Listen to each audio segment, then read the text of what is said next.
Hello friends, আমি Payel chain আর আপনারা দেখছেন পায়েল সেইন ইউটিউব চ্যানেলটি। আজ যে বিষয় নিয়ে আমি আপনাদের সঙ্গে আলোচনা করতে চলেছি সেটি হচ্ছে সময় গণনা। সময় একটি খুবই গুরুত্বপূর্ণ বিষয় সকলের কাছেই।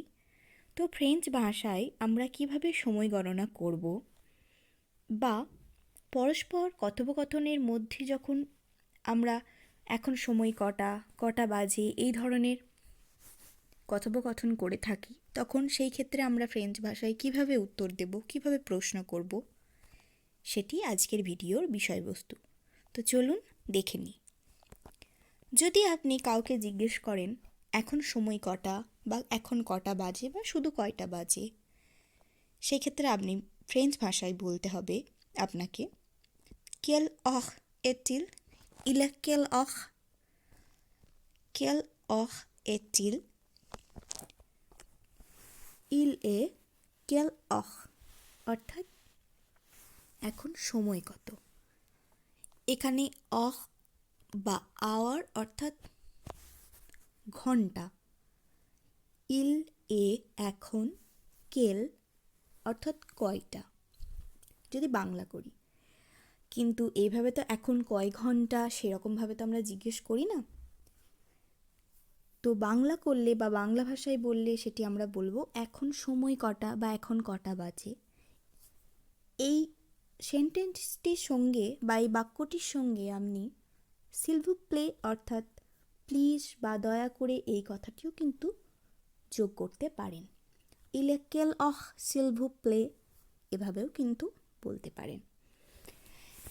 তো ফ্রেঞ্চ ভাষায় সময় গণনার ক্ষেত্রে একটি বিষয় মাথায় রাখতে হবে, সেটি হচ্ছে ফ্রেঞ্চ ভাষায় সময় গণনা কিন্তু 24 ঘন্টা হিসেবে করা হয়। অর্থাৎ ট্রেনের সময় গণনা আমরা যেভাবে করি দুপুর 12টার পর থেকে 13টা, 14টা, 15টা, 16টা, 17টা, ঠিক এইভাবে যেভাবে আমরা সময় গণনা করি ট্রেনের ক্ষেত্রে, ঠিক সেইভাবে কিন্তু ফ্রেঞ্চ ভাষায় সময় গণনা করা হয়।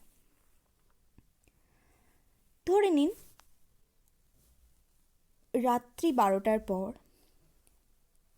1:10 ঘড়িতে বাজে। তো আপনাকে কেউ জিজ্ঞেস করলো ইলে কেলহ বা কেল এটিল, আপনি তখন উত্তর দেবেন ইলেহ ইউনহ দির, অর্থাৎ 1:10 বাজলে আপনি ইউনহ বলবেন। এবং ইউনহ বলার ক্ষেত্রে দেখবেন যেহেতু আমি এক বলছি তাই অহ ক্ষেত্রে কিন্তু কোনো এস নেই। যদি 2:15 বাজে সেই ক্ষেত্রে আমরা বলবো ইলেহ দুজহ কাঁচ। এখানে দেখুন অর ক্ষেত্রে এস কিন্তু আছে।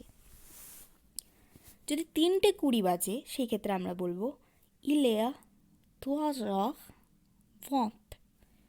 4টে বাজলে বলবো ইলেহ কাত অহ।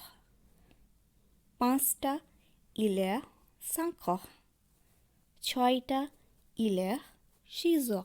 এভাবে 7টা, 8টা, 9টা, 10টা, 11টা, 12টা ক্রমশ আমরা বলতে থাকবো। তো চলুন দেখে নিই 12টা, 1টা, 2টো, 3টে এই যে সময়গুলি আমরা দুপুরের পর কীভাবে বলবো। এই ক্ষেত্রে একটি বিষয় আপনাদের মাথায় রাখতে হবে, ফ্রেঞ্চ ভাষার ক্ষেত্রে কিন্তু সময় গণনা আমরা 24 ঘন্টা অনুসারে করে থাকি। ফ্রেঞ্চ ভাষায় 24 ঘন্টা সময়ের গণনা করা হয়ে থাকে। অর্থাৎ দুপুর 12টার পর 1টা, 2টো, 3টে, 4টে এইভাবে কিন্তু আমরা বলবো না। ঠিক ট্রেনের সময়সীমা যেমনভাবে দেওয়া থাকে, ট্রেনের সময় যেমনভাবে দেওয়া থাকে ঠিক সেইভাবে দুপুর 12টার পর 13টা, 14টা, 15টা, 16টা এইভাবে আমরা কাউন্ট করব ট্রেনের টাইম টেবিলের ন্যায়। তাই যদি দুপুর 12টা বাজে সেই ক্ষেত্রে আপনি বলতে পারেন ইলেহ দুজহ অথবা ইলেহ মিডি। যেহেতু দুপুর 12টা বাজে তাই সেই ক্ষেত্রে আমরা ইলেহ মিডি বলতে পারি। সেটা আমরা দুপুরের সময় মিডি বলছি, এবং মধ্যরাত্রির ক্ষেত্রে কিন্তু বলবো ইলের মিনুই, যেহেতু মধ্যরাত্রির 12টা সময়।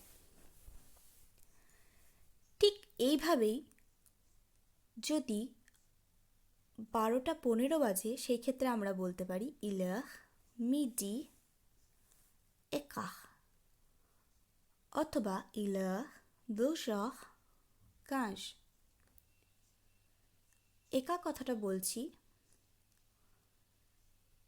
15 বোঝাতে, এবং ইলা 2h15 অর্থাৎ 12:15 সেটা কিন্তু নর্মালি আমরা বলেই থাকি।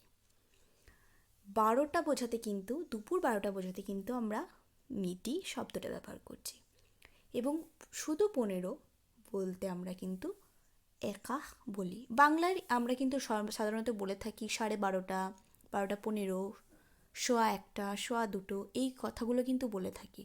ঠিক এগুলি ফ্রেঞ্চ ভাষায় কিভাবে বলতে পারি সেটাই কিন্তু এই জায়গায় আপনাদের ক্লিয়ার করে বলা আছে। আমরা সাধারণত 12:30 বললি, এবং সেটা কিন্তু 12:30 এটাও বলা যায়, কিন্তু চলতি কথায় আমরা 12:30, 12:45 এই শব্দগুলো কিন্তু ইউজ করে থাকি। সেটারও যে ফ্রেঞ্চ ভাষায় কিছু শব্দ আছে সেটাও যে বলা যায়, সেটি এই ভিডিওর মধ্যে আপনাদের তুলে ধরা হয়েছে। যদি 12:30 বাজে সেই ক্ষেত্রে নর্মালি বা সাধারণ ক্ষেত্রে তো আপনি ইলার 2h30 বলবেন।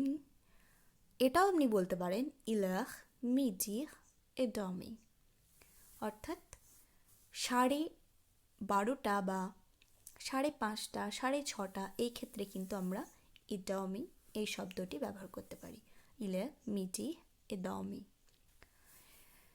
যদি 12:45 বাজে সেই ক্ষেত্রে আমরা বলবো ইলার 2h45, অথবা 12:45 আমরা কিন্তু বাংলায় এটা বলি 1:15 বাজছে, সেই ক্ষেত্রে আমরা বলবো ইলার ইউনর মোয়ালোকাহ, অর্থাৎ পৌনে এই শব্দটা বোঝাতে আমরা বলবো মোয়ালোকা।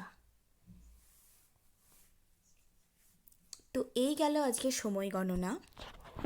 এরপর আমি তো বলেই দিলাম 12টার পর 13টা, 14টা, 15টা, 16টা, 17টা, 18টা এইভাবে একদম মধ্যরাত্রি পর্যন্ত গণনা করব, এবং যখন মধ্যরাত্রি 12টা বাজবে তখন আমরা ইলের মিনুই এটা বলতে পারি। ইলের 2h বা ইলের 2h যেমন আমরা দুপুরের ক্ষেত্রে বলছি, বা ইলের মিডি, ঠিক মধ্যরাত্রির ক্ষেত্রে আমরা বলবো ইলের মিনুই। তো আজকের ভিডিও আমি এখানেই শেষ করব। পরবর্তী ভিডিও খুব তাড়াতাড়ি আসবে সম্ভবত। আপনারা ভালো থাকবেন, সুস্থ থাকবেন, এবং আমার ভিডিও যদি আপনাদের ভালো লেগে থাকে অবশ্যই আমার চ্যানেলটিকে সাবস্ক্রাইব করবেন, এবং প্রচুর পরিমাণে লাইকস করবেন, কমেন্ট করবে। আপনাদের যে বিষয়গুলো নিয়ে আগ্রহ আছে বা যে বিষয়ে আপনারা ভিডিও পেতে চান সেই সমস্ত বিষয়গুলি আমাকে কমেন্ট বক্সে জানাবেন। আজকের মতো টাটা।